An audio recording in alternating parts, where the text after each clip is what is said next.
직장 상사와 단둘이 회식을 하고 귀가하던 중 집 앞에서 넘어져 숨진 근로자의 업무상 재해를 인정한 법원 판결이 나왔습니다.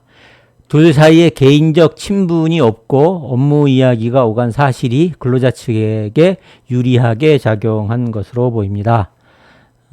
이와 관련한 노동법률 기사 살펴보도록 하겠습니다. 9일 법조계에 따르면 서울행정법원 제8부는 시설관리직으로 일했던 A씨 유족이 근로복지공단을 상대로 낸 유족급여 및 장의비 부지급 처분 취소 소송에서 원고 승소 판결을 했습니다.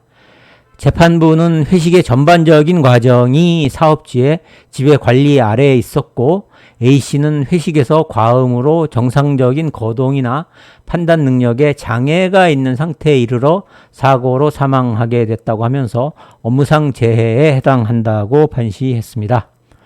시설관리부 소속으로 청소 업무를 담당했던 A씨는 같은 부서 부장과 회식을 하게 되었습니다.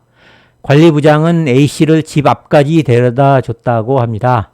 이후 A씨는 자택 현관문 앞에서 비밀번호를 누르던 중 뒤로 넘어졌고 이 사고로 뇌출혈이 발생해 치료를 받았지만 끝내 숨졌다고 합니다.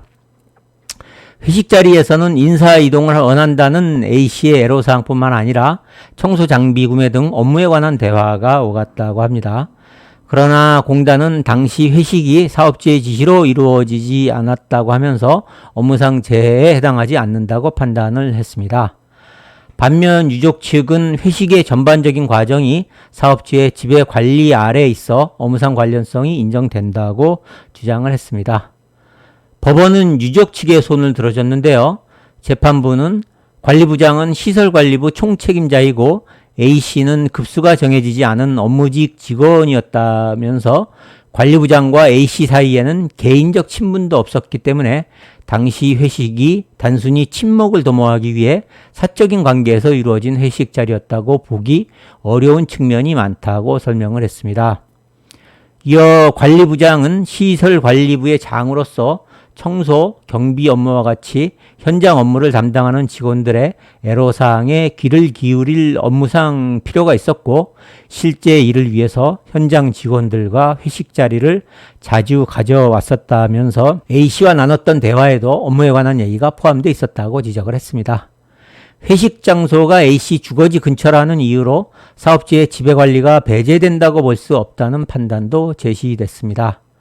재판부는 회식 장소가 A씨 주거지에서 가깝기는 하지만 관리부장은 A씨를 배려해서 A씨의 주거지 근처에서 회식을 할 동기가 있었고 회식 장소는 사업장에서 9분 거리라며 관리부장의 직과는 자동차로 20분 거리이기 때문에 과도하게 멀다고 보기 어려운 만큼 회식 장소가 A씨 주거지 근처라는 사정만으로 사업주의 지배 관리가 배제된다고 볼 수 없다고 꼬집었습니다. 회식비를 관리부장과 A씨가 나눠서 결제하기는 했지만 법원 판단을 뒤집지는 못했습니다. 관리부장이 평소 1대1로 회식하는 경우 개인적 용도로 사용한다는 오해를 받을 수 있어 업무 추진비를 사용하지 않았다고 증언한 점이 법원 판단에 힘을 실었습니다. 재판부는 회식비 53,000원 중 관리부장이 개인카드로 부담한 액수는 41,000원으로 소액에 그쳤고 이 비용은 공적 업무를 위해 개인 자금을 일부 사용한 것으로 평가할 여지가 있다며 A씨가 회식비의 약 23%인 12,000원 정도 금액만 개인적으로 결제한 점에 비춰보면 회식 모임이 사적인 모임으로 전환됐다고 보기는 어렵다고 판단했습니다.